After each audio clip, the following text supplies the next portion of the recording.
Hello, my name is Andrew Jimenez, and I'm one of the directors of One Man Band. Hello, my name is Mark Andrews, and I'm the other director of One Man Band. Hi, I'm Michael Giacchino, and I wrote the music for One Man Band. So me and Andy first came up with this idea based on music, because Andy's such a big music lover. Yep. Then we pitched the idea to Michael Giacchino, and we wanted to, because the music was driving the character, the musical pieces had to define what the characters are. You had to be able to whistle that tune after the first time you heard it, but yet each theme eventually had to overlay each other and sound good together, like they were written together. It was basically creating a side of the characters with the musical themes. You know, we wanted them each to be as different as they are in the design of the characters themselves. So the music for one guy would be much heavier and more lumbering, whereas the music for the other guy would be a little lighter, more sprightly, kind of a lighter touch to it. This was me and Andy's first film ever to direct, and we had some great executive producers, John Lasseter and Brad Bird. One of the first things John ever said about this film was that you can't make this sound like score. It has to sound like they're playing. Like it was actually being played in front of you by these characters. And it was hard because we had a 38-piece orchestra, right?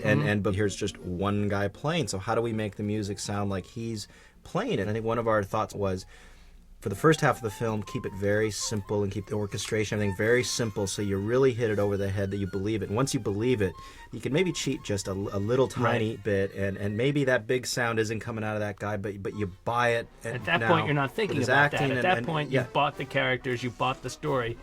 So then we can go a little crazier with the sound and the music and all of those. And one thing that got it a lot of the way there was the ambient noise that goes with the characters. Sounds of these rigs and the metal and the Foley. The Foley. That was done where you hear the rigs every time they move. I mean, it really sells well. We really worked with Michael closely here, back and forth, even in the boarding process of this short.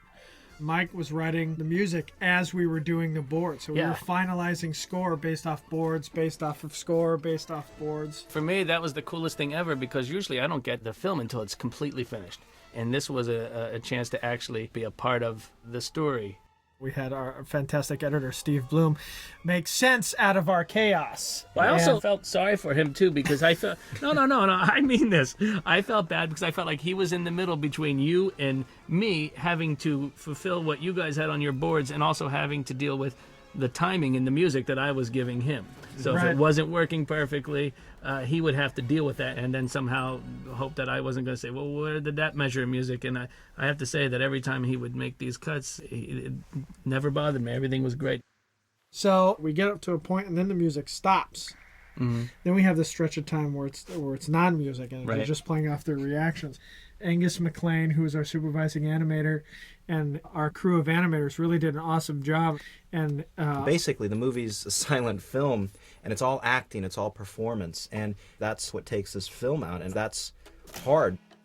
Our first idea with these two guys is that they would have this fight, but then they would resolve their differences peacefully with cooperation. And there was no girl. There was no little girl. Separate, they were okay, but together they were great. Better. Yeah. And then all of a sudden, thousands of people in the town are there, and they get showered with money. And so we boarded that, and we found out that I wasn't funny. And no matter how hard we tried, cooperation is not funny. And so it all changed. Mark Robertson was the violinist who did that solo. And he worked on it for several days. Yes. And he would call me on the phone. How's this?